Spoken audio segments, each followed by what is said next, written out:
It's going to be a mega resort, and it's going to take several years to complete. It's expected to be done in 2017 is when. What's going on, guys? Jacoborth back here with another video of Jacob's Life in Vegas, coming to you guys today with a topic that I think a lot of you are going to find interesting. We are talking about this big bad mamma jamma. Oh, and Resorts World, we're talking about that too. So we're gonna talk about Resorts World today, and we're gonna talk about the impact that it could have here on the Las Vegas Strip. Now, I did my first video on this property in year one of this YouTube channel. Back in 2014, me and my red facial hair shakily holding my Galaxy S2 phone with my arm just because I was too broke to buy a selfie stick, a gimbal, or anything like that, even have a microphone for it. And my channel was small enough back then I could reply to every comment in the comment section, have like a full-on conversation. That's not the case anymore on this channel. So how about a like just for doing that video back in 2014, years ago on this property.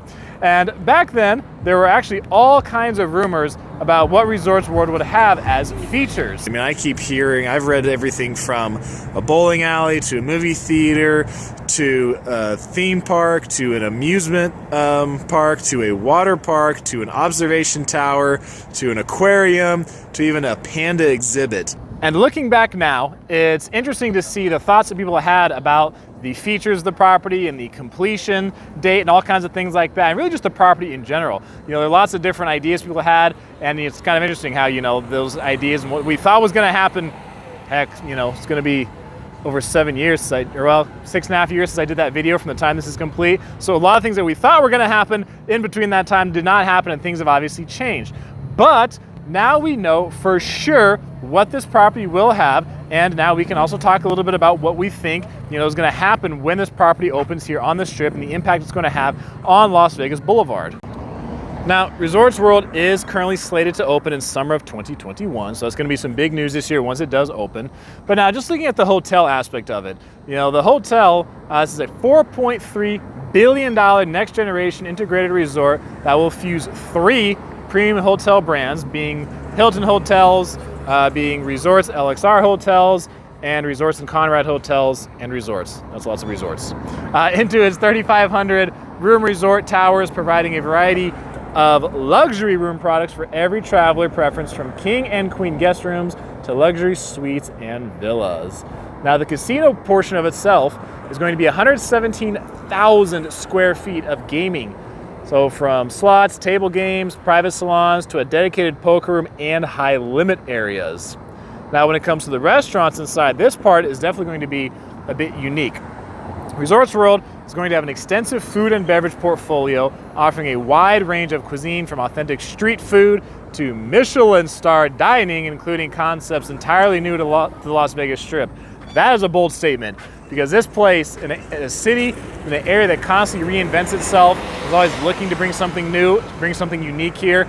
To say you have something entirely new to the Las Vegas Strip, that's a good promise that they've made to try to create some buzz, and we're going to see how well they wind up delivering on that promise here to Las Vegas. Now, the new Strip Hotel and Casino is going to be home to the famous Foods Street Eats, 24,000 square foot dining destination that's going to allow guests to sample offerings of 14 food stalls, including 8 from Southeast Asia. Among some of the Western food offerings are going to be fried chicken and comfort food, Italian food, and a speakeasy. Shopping is going to be luxury retail collection featuring internationally recognized brands. So, you know, I would imagine it's going to be luxury shopping, it'd be similar to probably what you're used to seeing at places like the Wynn, the Encore, you know, over at Venetian Palazzo, some of your higher end products and things like that. If you're looking to have the convention there, we have 350,000 square feet of flexible meeting and banquet space. So, I mean, man, you're going to be able to have conventions, meeting spaces. They're going to be able to host some weddings, all that kind of stuff. You know, the pool and spa is supposed to be world class as well. Looking to be 22,000 square foot pool complex with 9 unique pool experiences, with an 1,800 square foot infinity pool with a spectacular views of the Las Vegas Strip. The entertainment, listen to this, a 5,000 capacity state-of-the-art theater, 5,000 seat theater, scalable to host A-list residencies, corporate events. So you could probably wind up seeing some big performers here at Resorts World. and then the nightlife, because you know it is Vegas, right?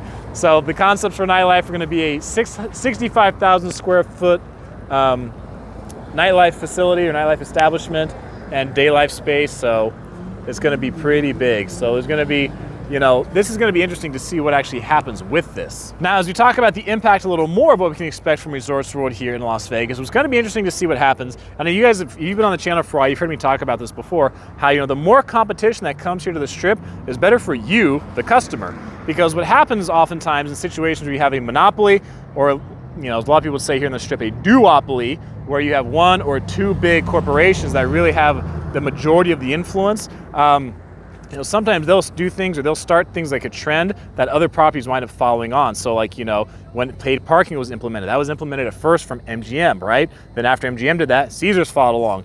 Then, you know, Wynn Resorts, they followed along, but they did get rid of it, you know, not too long after that. But that's kind of what happens when someone who's such a big player here in this market, like MGM, decides to do something, other properties, you know, may very well follow that. When it comes to resort fees being increased, right? Some of these properties increasing resort fees to, you know, $35, $40, $45, you know, $50 a night. So, you know, if some of these properties go to $50 a night resort fee, then some other property, maybe theirs is $22 a night, maybe they raise it to $25, $28. Because, you know, compared to the other properties, it still looks good. It still looks like a deal. So that's one of the things that can happen when you have just one or two big corporations that really just dominate a marketplace. You know, you have the consumer, the customer has less control over choice. You know, the customer, you know, doesn't have quite as many options. So if you have more competition coming, you have more businesses coming here, you have more places that are going to come here, and they're going to have to be competitive. They're going to do things like, you know, possibly offer a lower resort fee, or maybe no resort fee, offer free self-parking and things like that. That helps, you know, it's going to help their business when they open up. So it's going to help pull people away from here. So now it forces the other casinos and it forces the other businesses to have to compete more for your money. And here on the north end of the Strip, there is still room for more properties to be built here. So as you look at this, remember there's supposed to be the Allen Hotel over there. I did a video on that too, probably, man, 5 years ago, something like that. That obviously did not happen, but Wynn Resorts owns that property over there, right? We have the Drew over here, which is, you know, changed hands and ownership several times, different ideas of what this place was going to be, different projection dates on construction, all that kind of stuff. But, you know, say this in some point in the future, this gets built out, or this gets finished. Remember, there's supposed to be the all-net resort and arena built where the old Wet and Wild water park used to be. I think Jackie Robinson was going to be in charge of that one over there. That there is more room for more development to take place here on the north end of the Strip. And if more competition comes here, more companies build here, then that's going to pull more customers from other parts of the Strip to come over here. So now the places that have been dominant for a long time are going to have to compete more. And that's good, because even if you look at something like MGM's own website, if you look at their FAQ about free parking, you know, there's one of the questions on there is free self-parking permanent moving forward? And MGM basically just says, yeah, I don't know. Some guy in a Dodgers hat flipping me off. It's okay, it happens. But MGM says on the question, is free self-parking permanent moving forward? It says, we're implementing free self-parking now as a way to welcome back guests. We don't have a timeline regarding future plans or charges, which definitely leaves the door open for them to, you know, one day start charging again, which wouldn't surprise me one bit if, you know, MGM decided to start charging for parking again here.